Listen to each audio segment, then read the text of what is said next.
চিন্তা করবেন না। আর বিজেপির ভাওতায় পা দেবেন না, এদের কিচ্ছু নেই। এদের শুধু হিন্দু মুসলমান, ইন্ডিয়া পাকিস্তান, শাসন কবরিস্তান, এরা আর কিছু জানে না, এরা আর কিছু বোঝে না। আর আমরা মমতাদির শিক্ষায় শিক্ষিত, তার দীক্ষায় দীক্ষিত। আমরা একটাই কথা জানি कि तू हिंदू बनेगा ना मुसलमान बनेगा, इंसान की औलाद है, इंसान बनेगा। मानुष হবে আগে। জয় বাংলা, জয় বাংলা জোরে বলবে, গর্ব করে বলবে। আর আগের বার কি বলেছিল? अब की बार 200 पार। এবার চাপ খেয়ে গেছে। এবার বলছে না নম্বর বলছি না কিছু। বলছে কেন নম্বর বলছেন না? বল না না করে দেখিয়ে দেবো।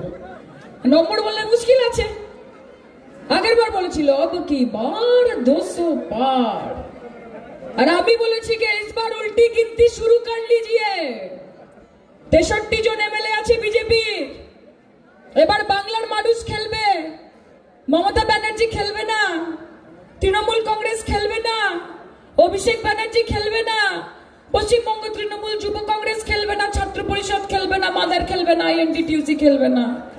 এবার বাংলার মানুষ খেলবে। এবং সেই জন্য উল্টি गिनती शुरू कर लीजिए मोदी जी, क्योंकि आपका 63 है ना। 63 से क्या होता है पता है? 63 से 62 होता है, फिर 61 होता है, फिर 60 होता है, তারপর কি হয় 59, তারপর 57, তারপরে 56, তারপর 55। বাংলা সামলাবে 59, 59, 59।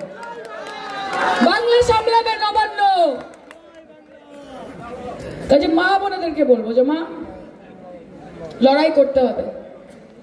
দেশের প্রধানমন্ত্রী 10 লাখ টাকার স্যুট বুট পরে, বুক পকেটে 1.5 লক্ষ টাকার পেন রাখে, যেই হেলিকপ্টারটায় চড়ে সেটার দাম 800 কোটি টাকা।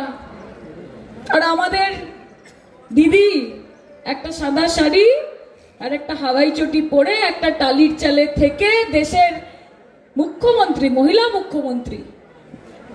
অথচ দেখো কি সরল, কি সাদা সিধা। কাজে তাকে ভোট দেবে যে আজকে মিষ্টি মিষ্টি কথা বলে আসবে এবং তারপর তোমার গলাটা কেটে দিয়ে এখান থেকে বেরিয়ে যাবে, নাকি আস্থা রাখবে তার উপরেই যে তোমাদের পাশে ছিল? মমতাদির পাশে তোমাদেরকে থাকতে হবে।